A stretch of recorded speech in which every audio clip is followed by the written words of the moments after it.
to cognitive. Launched a challenge to cognitive science researcher.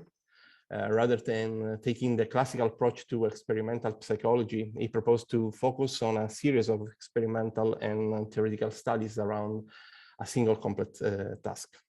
More recently, in the introduction to the topic Game XP, Action Games as Experimental Paradigms for Cognitive Science, Dr. Rahman Gray has raised the new challenge, prospecting the foundation of a research program able to exploit the possibilities offered by games for cognitive psychology. Games, and maybe even more serious game, represent an opportunity for cognitive scientists as they are able to provide an environment equipped with the necessary level of control to carry out cognitive experiments and at the same time mimic reality, thus mitigating all the transferability limitation of the result typical of controlled environments. In his talk titled Games as Experimental Paradigms, What Action Games Can Tell Us About the Acquisition of Expertise in Complex Dynamic System, Professor Gray will provide some historical background about the Game XP and discuss the recent advances of his research.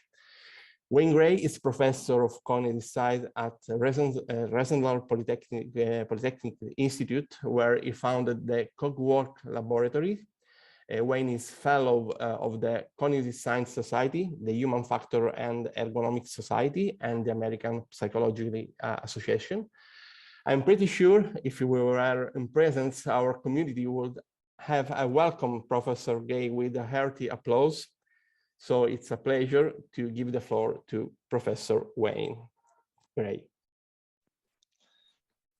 Thank you for that introduction. And I really appreciate the invitation to address this group.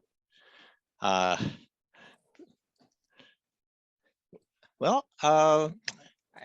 view action games pretty much as experimental paradigms for cognitive psychology. There's lots of ways games can be looked at. And lots of reasons perhaps for looking at games. And of course, the longer we get into this, the more we find and perhaps sometimes more diverted we become.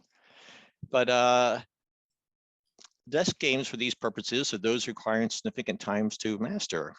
And what occurs in these times provides key insights into the acquisition dynamic task performance. And we happen to think that, although I don't believe the expertise itself transfers, but the elements of expertise, I believe, do transfer, and perhaps an understanding of the process does transfer. So I'm going to begin with a brief survey of games and research, and go on from there. I'll even mention my young colleagues, Russell Raymond's work in Space Fortress in passing. Okay, so let me go on here, and somebody's mic's open, I think, but that's fine. and I'll always have to thank our sponsor, Office of Naval Research, and thanks to a Navy grant we got right before the pandemic shut us all down, we were able to buy 4 new Tobii Pro eye trackers, which later on in my talk you'll find out we're going to be putting to good use pretty soon now. Okay, why games?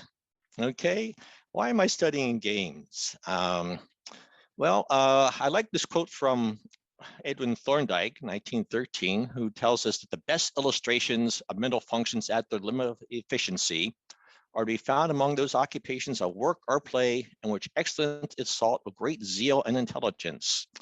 The championship records in typewriting, shorthand, telegraph sending, golf, billiards, and the like show the approximations to the limits of improvement. And it's interesting to note about that quote that the only thing which is not contemporary is telegraph sending. Everything else he was doing, we're still doing. So that's very interesting as an aside. Now, people ask, why am I studying games? And my response is, no, I'm not studying games. I'm using games to study mental functions at the limits of their efficiency. And that's what this is all about. Now, some of my students actually do like to study particular games, and that's a slightly different agenda. That's the esports agenda. Okay, maybe we can talk about that later on. So my table of contents looks something like this, very much like this. So let me just get started here. I've been tracing the early use of video games in psychological science. This is not something I was aware of back in the 80s, but there seems to be these four key forerunners of what we're doing now. And of them all, my favorite is David Sudnow's Pilgrim into Microworld. And those of you who've read my Plateau Dips and Leaps paper know that we talked about that in some detail in that paper. About Sudnow's attempts to teach himself Breakout, the video game Breakout, sometimes called Pong. Very interesting. I'll say a few words about that. And I will say a few words about each of these. So let me just go on and say those few words. Yeah, so this book, Pilgrim into Microworld, gets these great quotes by these great people. Daniel Dennett weighed in and said how wonderful it was. And Herbert Dreyfus, another very famous philosopher, says the same thing. And of course, Marvin Minsky, they're all in love with David Sudnow's work on Microworld. It's really a neat self-study of him trying to master the game Breakout. That's what it is, for whatever it is, 200 pages. And well worth reading. It's interesting the number of things he tries, and you think that a simple game like Breakout would be so simple that there's only one way of doing it. Well, Sudnow tries many ways of doing it and many ideas about where to look in the game, how to respond, where in the paddle the ball should be hit. He goes through this, and it's very entertaining and instructional. And in case you know what Breakout is, just to remind you, if you're too young to have wasted all, or too old to have, too young to have wasted all your quarters at bars and arcades, that's exactly what it looked like. And when I was a doctoral student, we did have these games in bars, and we did spend a lot of quarters playing them. Okay. Yeah, this is we have the Cliff Notes version. 4 pages where we talk about that in the Gray and Lindstedt paper. Mine at Play, this book I'm not nearly as familiar with. The Loftuses, Elizabeth Loftus and Jeff Loftus wrote this book in the same year as Sudnow's book. And neither of them really known today for their work in video games. Elizabeth Loftus, of course, is very good, very well noted for her work in eyewitness testimonies and things of that. Malone, Tom Malone, maybe you guys have more awareness of him in this community.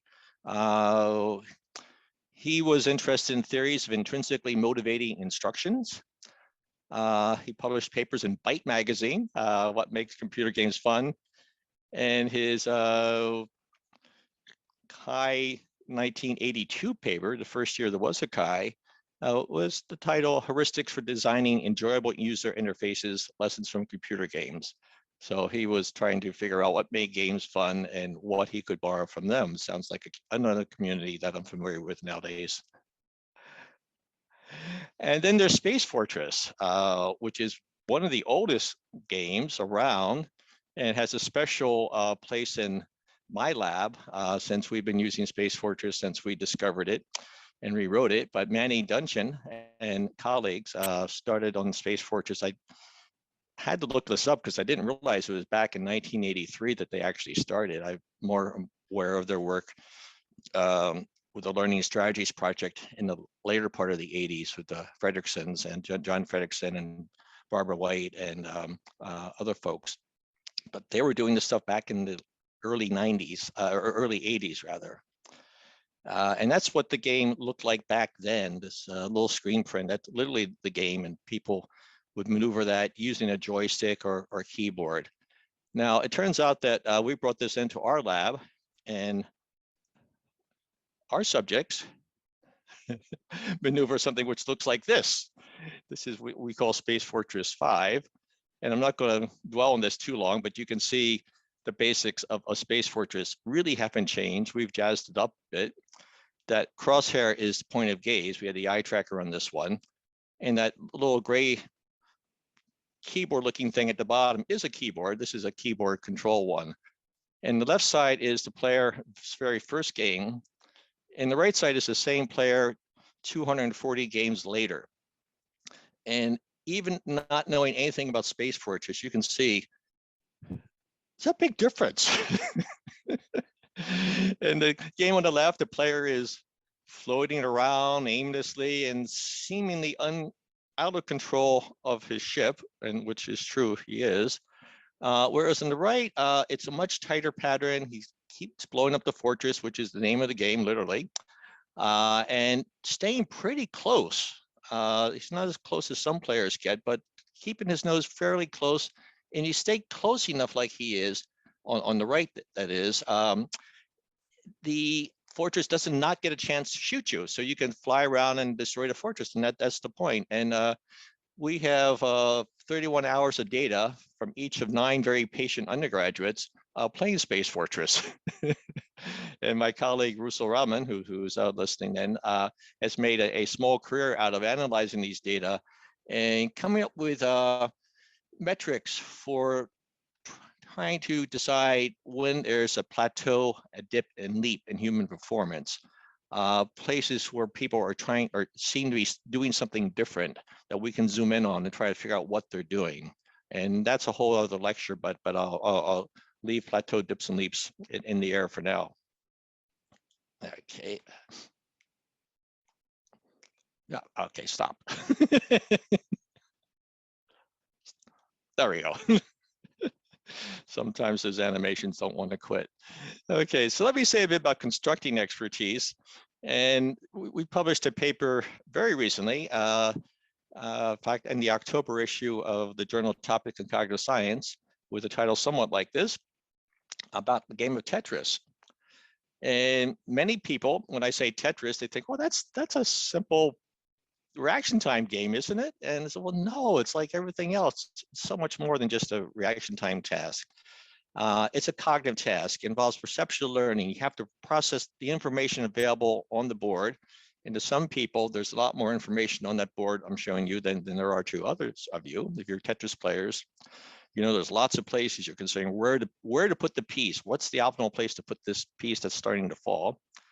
It's a cognitive task. Well, perhaps there's more than one good place to put the board, put the piece, in which case, where should you actually put it, where the black piece is or where the white piece is? You have to quickly decide this before the thing falls. Motor skills, well, you do have to turn these things around and get them in the right orientation. And, you know, some people are much better at this than I am, and we call those people experts. Actually, mine's a low bar for expertise, but at the Classic Tetris World Championship, which is worth looking at, it's amazing how fast people start at level 18 and then they go up from there. Here we start at level 0, and I'm lucky if I can get past level 10. And Tetris is a cognitive task, planning what to do, setting up what's called high-level order board clears. Most of you probably know, but some of you may not, that the game derives its name from clearing 4 lines off at one time. It's just called a Tetris. So if you put your piece right there, you put the I-beam there when it lands, you can clear 4 lines off at once and get 8 times as many points as you would if you cleared 1 line off by itself. 1 line 4 times rather. Okay, so you want to do that, and then you want to set yourself up to start rebuilding the board. So it's very frustrating. Now, what I'm showing you now is a table from a recent paper. We had 492 Rensselaer students each play Tetris for an hour. This was over a period of several years. And we filtered them out a couple different ways to eliminate those who really were terrible and really weren't doing well. And this is what we had. And the interesting thing here is how fast they die as the game speeds up. At level 0, it takes a Zoid 16 seconds to fall from top to bottom. And we started with 492 players. And you can see by level 1, we've already lost 7 players. The players left column is now showing 485. By the time you get to level 5, which is not that much, first of all, the game, it takes its piece, which was taking 16 seconds, now 7.7 seconds to fall from top and bottom. That's a significant speed up. And only 277 players are left now. You go down to level 9 and you see it's now taking that piece 2 seconds to fall from top and bottom. And this is top and bottom. Usually there's something else in the way, so it doesn't get to fall the whole distance. But it's getting faster and faster and faster, going from 2 seconds at level 9, with only 26 players out of those 492 left. And all of our players sort of shoot their wads and die out before they get to level 15. In fact, I think that's the one who gets to level 14 got there only in 1 game. Now, again, the interesting thing is at the Classic Tetris World Championship, the championships start at level 18. So not that these players wouldn't be contenders, they wouldn't even place. So what do these champions know that these guys that our student players don't know? I mean, everybody plays Tetris, right? That's one reason why we started using it. Okay. So as I said, the question becomes one of tools, tasks, and techniques. They're all doing the same task. That is, yeah, they're all playing Tetris. They're all using the same tools. They all use the same Nintendo control game controller. And then in the Classic Tetris World Championships, they always use the Classic controller. But they're not all using the same techniques. They're using the same tool to do the same task in very different ways. And people keep discovering or inventing new ways to allow them to compensate for the increased speed. And I'll say something about that soon. Okay, that's just what the controller looks like. Not much you can do there. I mean, red buttons either spin it clockwise or counterclockwise, and the that cross thing will, they could go up or down, translate left or translate right. Okay, not a whole lot of choice. Well, what we did with our data from all these people is, first of all, we subjected it to a correlation matrix. This is our correlation metrics. The Kindle's tile for all the 35 derived features. We had a set of 35 features, which are the small font across the bottom. And if you want to, don't strain your eyes now, the paper's in the journal, so I can send you that easily. But that's sort of what it looks like. And what that actually means is we have like 35 features, and a feature might be something like, I have in these 3 slides. So you see we have a maximum height. What is the maximum height of the board right now? And that would be that one piece there with the green dotted line on my left there. Where are pits? Those are the round circles. Pits are things which are enclosed. A very bad player can't get to those things, very hard to clear. What is the amount of jagginess? Okay, in the middle one, we say, well, how many matched edges are there? The more matched edges, generally speaking, the better off you are in Tetris. And then the one on the right, how long does it take them to start moving? And what's the initial latency when a piece comes on the board? What's the average latency of making a move? And what is the latency when they decide to make a drop? That sort of thing. So all these things can be derived, and we get these factor analysis like this, which again, be no test on this, at least not today. Okay, and yes, 6 factors which we named. So the nice thing about factor analysis, or maybe not the nice thing, is they're just called factor 1, 2, 3, 4, up to factor 6, which is the last one that was significant. We're the ones who actually gave them these suggestive names based upon our interpretation of what seems to be going on in factor 1, which is different from what's going on in factor 2. So factor 1 suggested some sort of planning efficiency going on. Factor 2 suggested pile management, managing the pile so there weren't holes and it was shapely and things of that sort. This is one of our factor analysis, the logistic regression models. In this one, we were looking at comparing our various subgroups. So we had divided our players into beginners, intermediates, and experts. And we talk about how we did that in a longer paper. But then we compared them with each other. So beginners versus intermediates. How did they how did their scores on planning efficiency, if pile management, Zoid control differ? And the interesting thing is we do get this interesting picture. Again, it's not a simple Twitch game. There's just not one factor going on here. It's this multitude of factors interfering, interleaving with each other. And pile uniformity is a key issue. Intermediates are better at that than beginners are. And then keep going down for our model 3, we looked at intermediates versus experts at level 0, and we also looked at what they're doing at level 5. So this tells you a couple of things. First, our classifications seem to be picking up differences within groups, and also that within group, people are doing different things depending upon what level they're playing. If they're beginning the game at level 0, they're moving the pieces, placing the pieces one way. If they're doing it at level 5, the same person, same expert, like at model 3 and 4, is doing things a little bit differently than they do at level 0. So they're adapting. It's just not they're getting faster. They're doing other things as the game gets faster to compensate for the speed. And this is linear regression model that lets us look at within each player group and changes that they make as the player group gets faster or slower. So same sort of thing, but different take on it. So I don't want to, well, for me, it's early in the morning, so I don't want to put myself to sleep. And for you, it's late in the afternoon, so you probably don't want to go to sleep yet either. So let me move on here. But the bottom line here is that Tetris is not constant, nor is it dominated by one or two simple factors, nor are any really interesting techniques or tasks, right?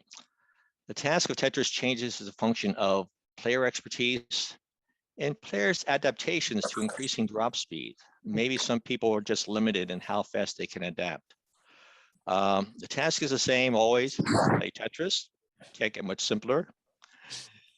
The tools are the same, and we're catching somebody there whose microphone is open, I think, so might want to check.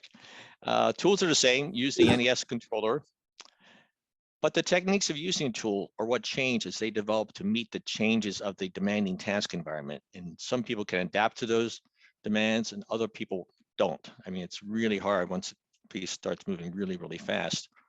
And interestingly enough, I was tempted to give a whole lecture on this. A new Tetris technique was discovered in April. It's like, what? After 20 years, new Tetris techniques are still being discovered? Yeah, new Tetris techniques. And, you know, this technique rocked the recent Classic Tetris World Championships, which were just held in October. And there's now 3 competing methods that these best players use. For the best players, the most difficult thing is once the piece starts moving, like at level 19, level 20, you know, it's taking less than a second to fall from top to bottom. It takes like half a second. And they don't have time to get the thing, and they always come, pieces always enter the board in the center. And a big problem with them is that typically the accumulation is building up, and it peaks towards the center, and they want to move their Zoid to the left or right of that so they can drop it and build something as opposed to just have a random pile. And apparently there's 3 ways of doing that. I can tell you what they are, I won't. But they are very different ones, techniques. And a new technique was just discovered. And that one is the one that the champion who won the tournament this year used. So you can bet everybody else is going to be mastering that for next year. But again, the take-home message here is skill acquisition in Tetris or in any cognitive skill is not smooth ascent, nor does individual skill acquisition in any complex task follow a smooth power law. You look at what these people were doing, the progressions they went through. Early on, we talked to one of the champions. This is several years ago, and because we realized that most people rotated the pieces always in the same direction. And that's what I do when I play Tetris, because it makes sense. Why do I want to make that extra decision? Which direction should I rotate? Because there's only 3 pieces that have 2 rotations that really matter.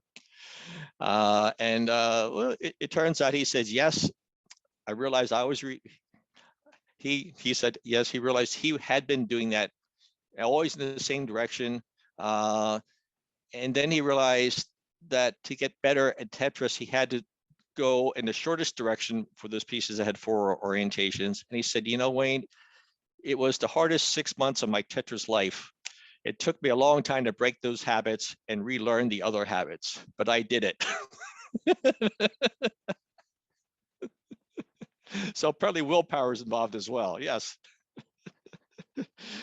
And are we over? Well, let's see. Well, I don't think we're over Tetris yet. This is our last visit to the Classic Tetris World Championship in 2019. You can see we brought our own machines, our own eye trackers, and we didn't bring our own champions. Ben Mullen is the guy sitting close to the front. Has come close to being world champion several times, as had the other fellow whose name right now I'm momentarily blanking on. So this is the day before the Tetris tournament, where they get to do the qualifying rounds, and that's the day we were pulling people off the street literally and say, hey, you got a chance, why don't you play our game for an hour, because we'd like to get your eye data and we'd like to get your response time data on our machines. So we do not have sufficient champion data yet, but we will, thanks to the pandemic. Last October, all games were played remotely, not in person, for the first time ever. And the organizers came up to us about a month or 2 after the conference and said, hey, Wayne, we got all these log files that we collected from people as they were playing in the bedroom. And you know, for the first time, this has all been instrumented. Would you be interested in these? And of course, Wayne picked himself off the floor, took a few minutes to do that and said, yeah, sure. Yeah, we wouldn't mind. Thanks. And we now have,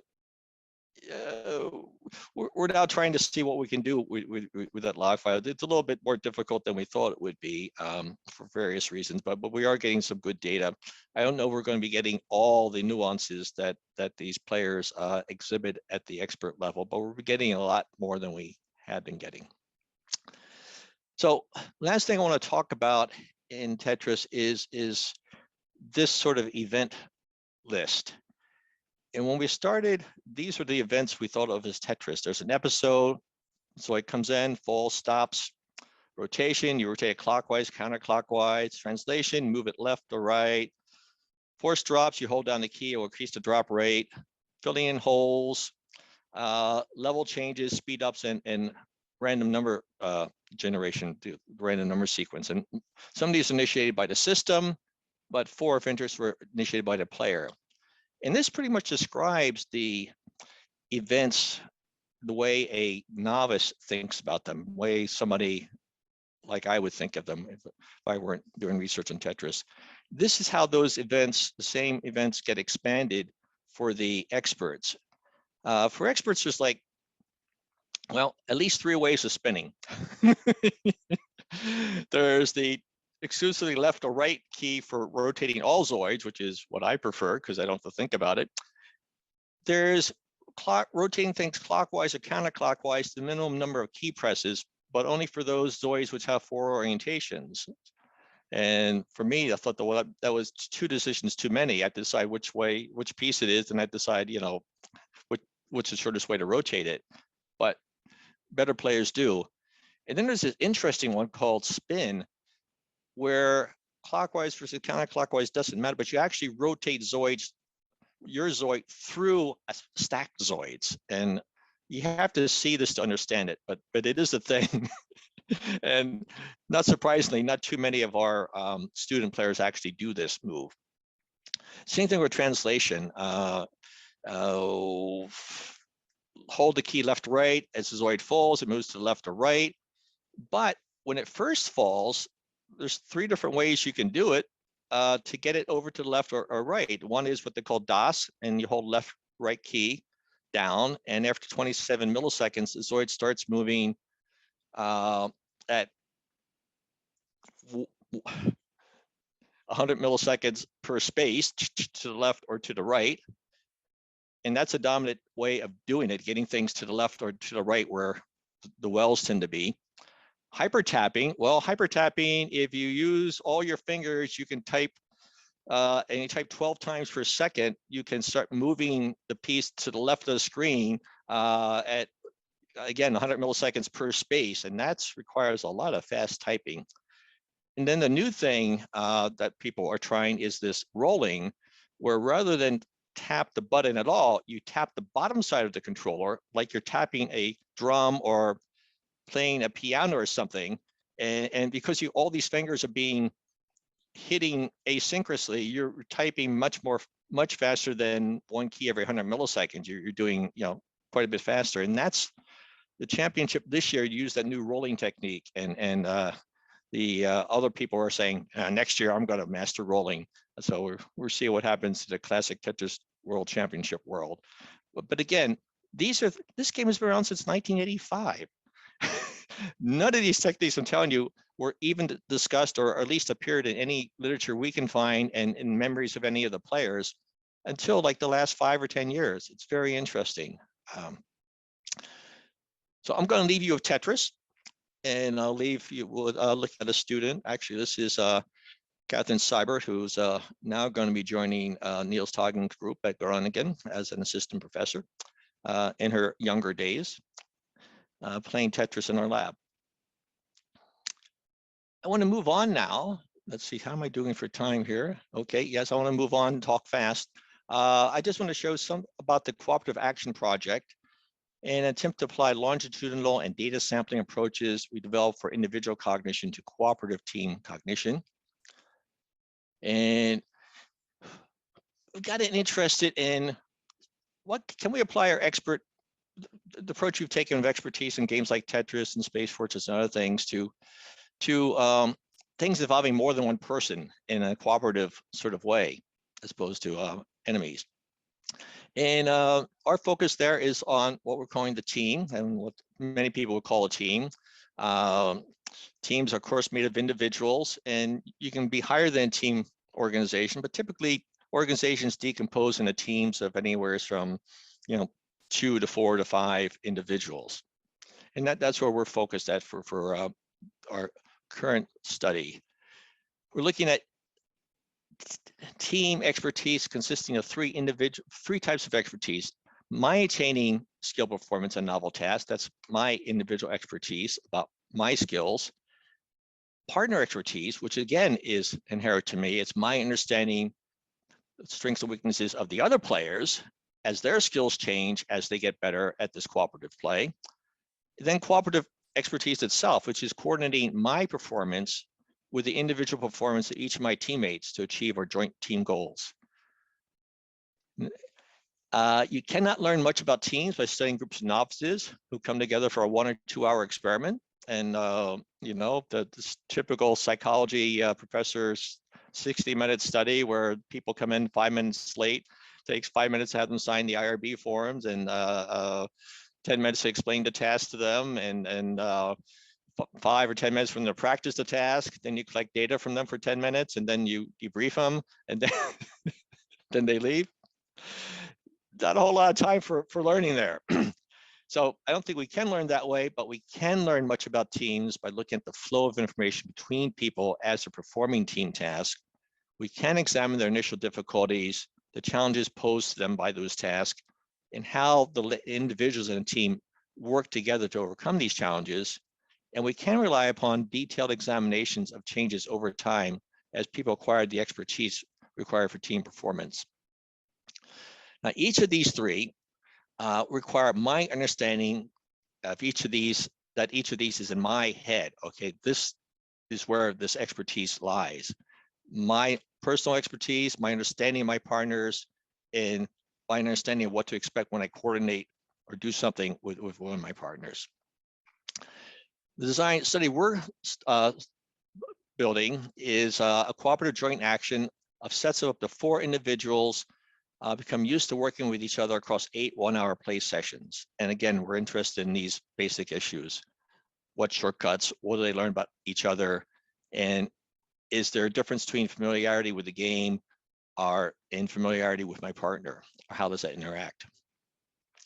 We're calling this the Cooperative Action Project and bringing a cognitive psychology perspective to study of cooperative action teams, and provides us with a toolbox which we can develop and test theories of cooperative task performance. The game itself is quite simple. Recognize Catherine again. It takes a while to build a new game, especially one that requires us to collect point of gaze information from up to 4 different players in 4 different locations. And actually deciding how to handle the idea of this technical challenge from up to 4 people at once was the most interesting challenge we faced. We fixed that now. We have 4 acoustic pods. Catherine was sitting in one of the 4 acoustic pods. We have 4 somewhat like that. And notionally, we have each player in their own acoustic pod with their own eye tracker. Thanks to the Navy for the eye trackers. And fortunately, we have 4 pods, so we can run up to 4 players at one time. And the notion is to run them all through our game for 8 hours, 1 hour a day for 8 different days.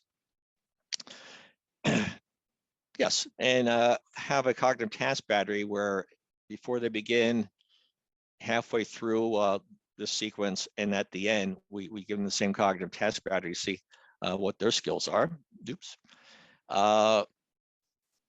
And options under consideration. Well, people say, well, right now we don't let them talk. Well, they can talk to themselves, but they can't talk to each other. They just see each other's point of gaze, and they see each other's icons moving around the screen. Okay, we could let them talk and record everything they say. We might do that.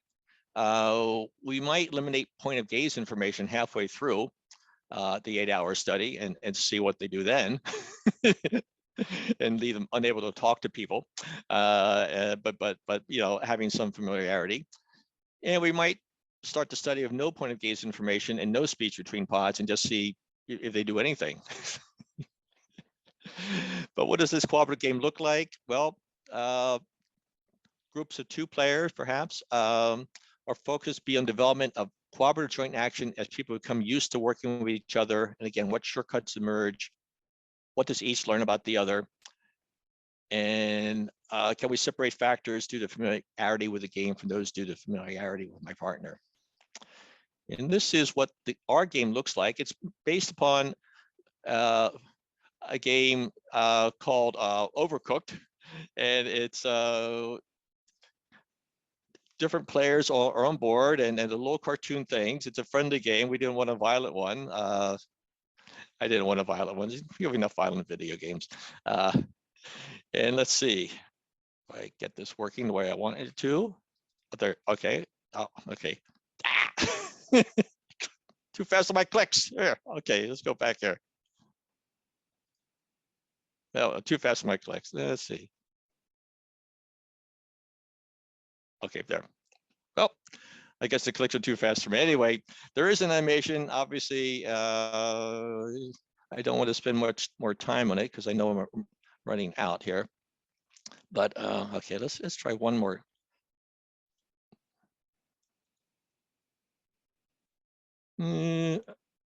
Okay. You can see our animation, good. And this was at the stage when we only had one eye tracker on. And so it's sort of an early movie, but we've been doing other things with the software, and it's time now to get back to actually the a few more animations. But yes, okay. So they run around, they cook food, they serve food, and they should be able to see each other's point of gaze information as a different colored square. So each player would have their own color for point of gaze. So we know where they're each looking at. Okay. And we could do that with up to 4 players. So that could be, okay. So essentially the same factorial approach we've taken with the individual Tetris players to be applied to our 2- and 4-player cooperative action teams. And again, focus here is on cooperative joint action as people work together. What circuits emerge? What does each learn about the other? And can we separate factors like due to familiarity with the game from those due to familiarity with my partner? Okay. Yes. Okay. Now, what next? Well, we don't have a whole lot to say about what's next yet. I do have a new doctoral student who has convinced me that, after studying cooperative action, we don't need to do cooperation anymore. Let's do competitive esports. And there's a game some of you may know called Super Smash Brothers, and it's a really noisy game. I don't think, yeah, well, that's what this splash screen looks like, and the game itself is noisier. Let's see. Faster than others. Instead of running. Some characters will walk faster than others. Okay. The only thing I could play that was a little slow was this little training video. I don't know how people play this game, but it'd be very interesting to observe them and figure out how they do play it, how they do acquire expertise at this skill. And this is very different, right? Because each of these players is controlled. There's two players playing this game at all times, and they're, of course, very competitive. So it's the exact opposite of cooperative play. And it'd be very interesting to see how this develops within the lab expertise and outside the lab. So let me go on from here. Oh, if I can, there you can. Yes. So that's all she wrote. And thank you for your time, and I hope you have a few questions.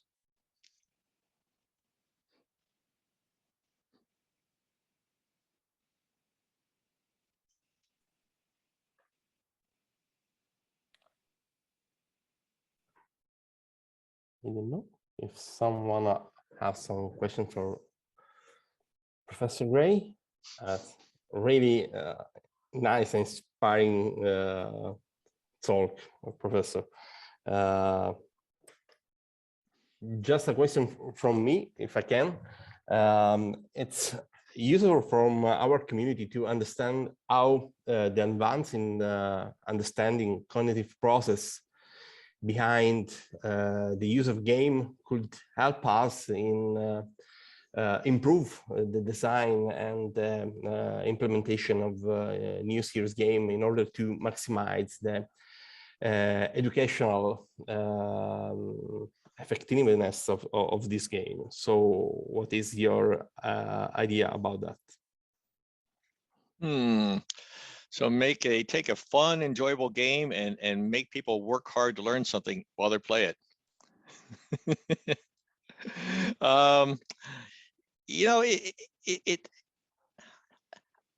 Of course, I've thought about this quite a bit. Whoops, yeah, let me get that thing gets a little annoying, doesn't it?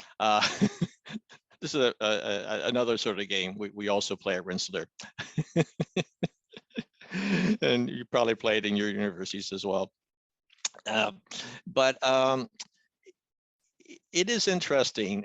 Can you take the magic of a game and use it to make something educational with? And I guess it partly depends on whether that is intrinsic to the game itself or if it's just added on as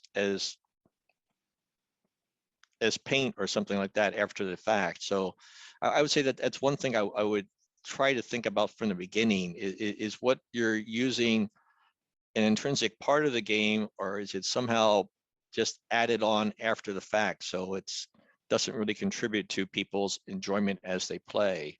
I guess something like Math Blasters is sort of the prototypical game, and that one, you could argue that the things flowing down from the sky really weren't intrinsic to the game of learning mathematics, but it somehow worked. So that's probably a good example, and maybe a good counterexample to my sort of pessimism that you can take a really fun game and add an educational element to it and somehow get that educational element front and center and actually moving the students forward that way. I don't know. I mean, I don't know. I think your job is tougher than mine in many ways.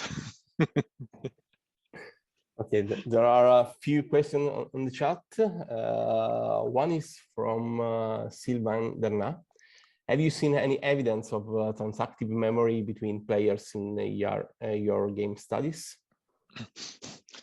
Well, we've not looked too hard at that. We've certainly taken apart the Tetris skill games, the Tetris games into all those skills that I threw at you.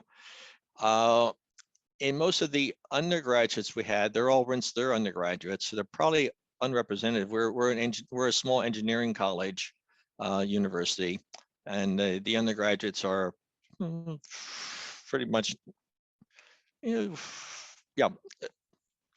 very, very technically oriented, even the ones in humanity. Even our art department is a techie art department. I mean, they do techno art and they do all this funny stuff with music and crazy shit. So I would say, yeah, I'm not quite sure. So maybe rephrase or repeat the question for me. Sylvain said, have you seen any evidence of transactive memory between players in your game studies? Yeah. Well, basically the short answer is we not really looked very hard. And the main reason is we have an hour of data on each of these 492 players. For something like that, I think we need more than an hour of data. Yeah. I want to bring people in like we're doing with the last study. We're bringing people in for 10 hours. Sort of longitudinal study. Yeah. From Pratama Wirya, there is another question. There is no imbalance between the competitors in competitive Tetris. How about games with such imbalance? Example, fighting games. Mm-hmm. So there's no. There is no imbalance between the competitors. Oh, I see. Right, because Tetris, you're always playing the environment. Yeah. You're not really playing, although they try to do that in a tournament, of course, set people up during playoffs. And the fighting games, it's definitely one-on-one, and there's a human winner. So I mean that is something which, as per that last little bit with the Super Mario Brother, Smash Brothers stuff going on, that we may be looking into. Mostly, again, I feel I'm almost being driven to that because there's a lot of interest. It's amazing amount of interest on at least our college campus in these esports type activities. We have at least 3 and possibly 4 different undergraduate clubs devoted to different games. And they're usually the smash 'em type, A versus B. It's not playing bridge anymore. So we can move to the last one, I think. Oh, there is another one. From Ed Oates, what are the additional factors that need to be measured in live team games as opposed to virtual team games? So if there are. So different factors in team games. Yeah. Well, yeah, we like to collect everything because you never know what's going to be important, right? And you never know what may be useless data to you, but perhaps 5 years from now might be interesting to one of your colleagues if it were only published and saved in a database. So I'm not quite sure what the additional factors would be. Let me go 2 ways with this, because I will say that we are committed to, and we already put our Space Fortress data up on one of the Open Systems Foundation websites where people should be able to download it. Have to check what we spend so much time getting up there and feeling good about that ourselves. I need to double check that people actually can get at that other than us, but I believe at least that that data should be set up where people can actually download the original Space Fortress data and look at that and do different things with it. And that would be hopefully a contribution to the field. Let's see. So I'm losing the first thread. So there is a question from Manuel. Right. Yeah. Hello. Thank you so much for your presentation, Wayne. Really, really interesting and inspiring research that you're doing. I was wondering about the plateaus that you were mentioning. Um, can you maybe enlighten us a little bit about that? I was thinking maybe that at some point you come up with a new strategy. Does it relate to divergent thinking versus convergent thinking? I don't know. Well, the game we've done most on the Plateaus, Dips, and Leaps has been the Space Fortress game. We have these 9 subjects who each spent 31 hours each playing the game of Space Fortress. And my student Russell, who's in the audience, if he's still awake, this has done a lot of the recent work on it, but it's a data set we've had for a while. And we got interested because we realized when we plotted, each of these 9 players played for 31 hours, an hour a session, across 31 different sessions. And when we plot the average data, it's a nice log performance curve. You say, oh, how beautiful. My data is so good. And then you plot each of those 9 players, and nobody's doing that. Nobody. It's all jaggy and all sorts of crazy stuff going on, right? And it's like, well, we're a field of averaging stuff in, and there's nobody who does this. No individual does this. That's not how individuals learn. What should we be doing? And that's part of what drove us to the, well, okay, let's do more longitudinal data. Let's look at people who already differ in their expertise, as we're doing with Tetris in the lab.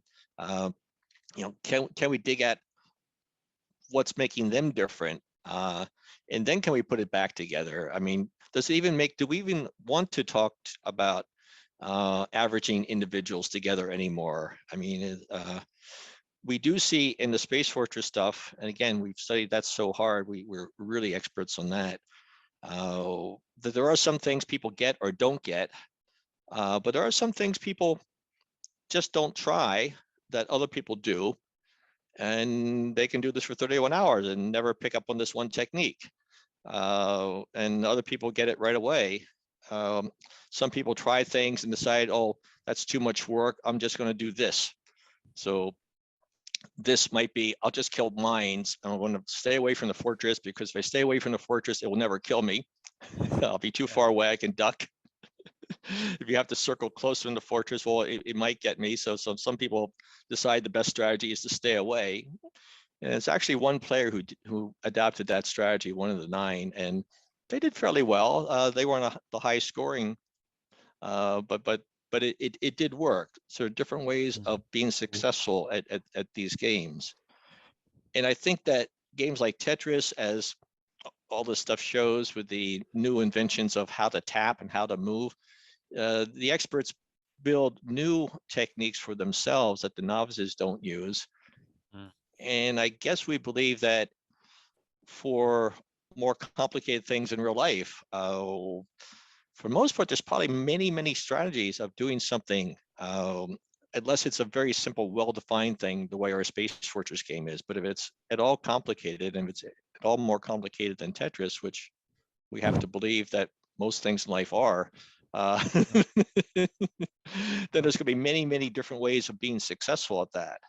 And that's one of these things which I've never seen anybody actually talk about or plan for. Can we plan for people branching out and finding their own path to expertise in something, in a complicated expert domain? Yeah.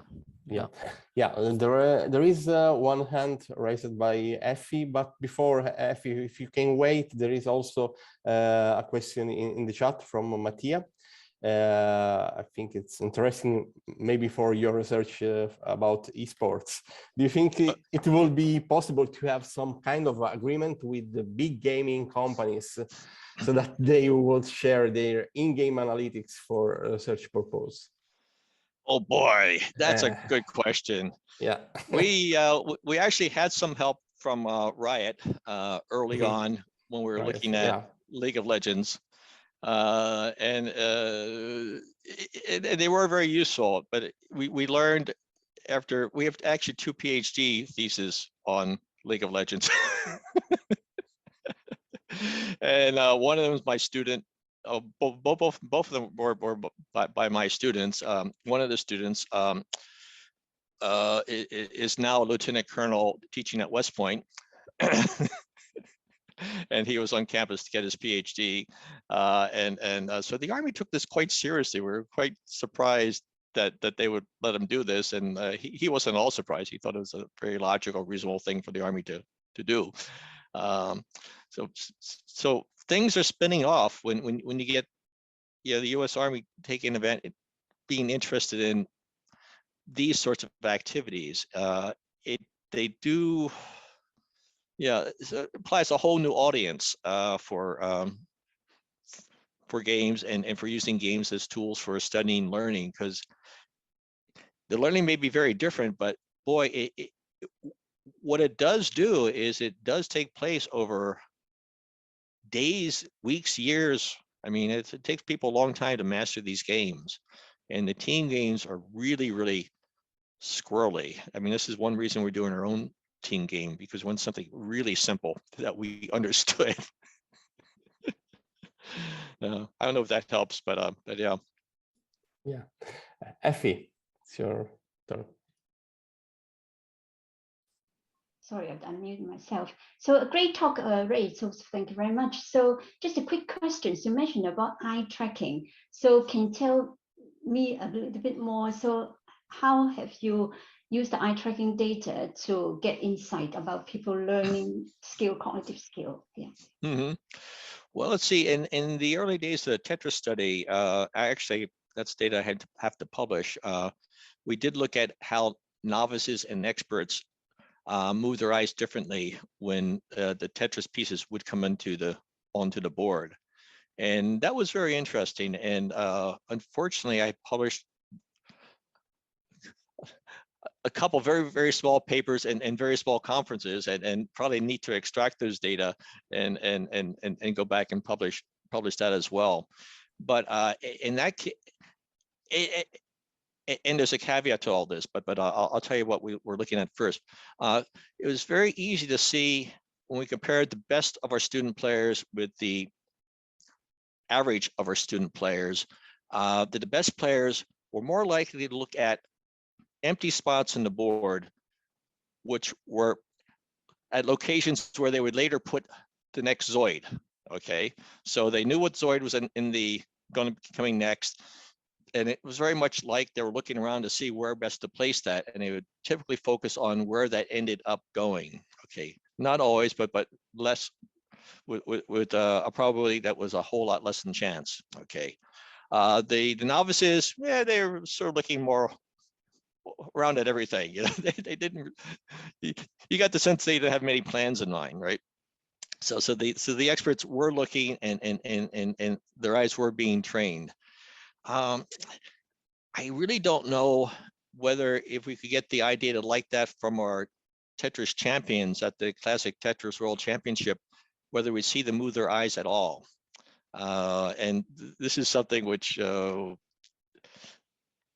don't know. I'm not quite sure how we're going to figure this one out, but they very much give the appearance of sitting back like this, with the game controller in their hand, and the eyes more or less at the center of the screen. So it may be the case they're really not moving the eyes. Interesting, yeah. So in another quite so-called big question, I would say, is about the emotion. So for the games, we talk a lot about emotional response to the game. So it seems this is not the focus of the work you have been done. So and what is the rationale behind? So you seems not looking at the emotional response. Mm-hmm. Yeah. So let's see. Well, people do feel emotional. They and the champions, probably the undergraduates less emotion than the champions at the tournaments. They really emote. And particularly, but you know, only, but it's controlled, because it's only at the end of the game when they lose, they do something stupid, it's a blunder, they really are pissed off at themselves, and you know, and of course they have the audience there cheering and booing. Well, nobody boos actually at these games, but they could, I guess. Yeah. But it is very intense. Yeah. And for me, it's a good reason to continue with Tetris long enough to get some of the championship data. If we can figure out how to get that into our format, which I think we have, maybe I'll come back at the next at your next conference and present a paper on what we know now that we didn't know a year ago about the champions. Or do you think games like Tetris could not elicit strong emotional response from the player? So if you play let's say a role play game, so then maybe more emotion can be. Yeah, I don't know. So it's a type of games. Yeah. No, that's a very good question. Very nice point. Yeah, definitely different. I mean, then there are different types of games that elicit different types of, designed to elicit emotion. I'm thinking of one done by a very indie developer a few years ago. I've seen, and forget what she called that, but it's more like a life event game. You wander through people's apartments and looking at things and memories and stuff like that. That's an entirely different sort of game than these, but it's would be very interesting to see what could be done with something like that, though. Thank you very much indeed for a very interesting talk.